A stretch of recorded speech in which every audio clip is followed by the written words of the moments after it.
નજર કરીશું સુરતથી સુરતના માંગરોળ પીપોદરા જીઆઈડીસી વિસ્તારમાં સુરત ગ્રામ્ય એલસીબી અને પેરોલ ફરલો પોલીસ દ્વારા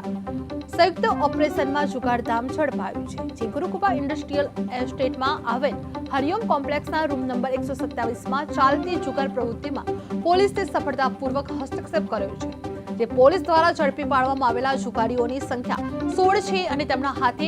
1.51 લાખ રૂપિયાનો મુદ્દામાલ જપ્ત કરવામાં આવી રહ્યો છે। તેઓએ 3 મુખ્ય શખ્સો વોન્ટેડ જાહેર કરવામાં આવી રહ્યા છે, જેમના વિરુદ્ધ આગળની કાર્યવાહી હાથ ધરવામાં આવશે।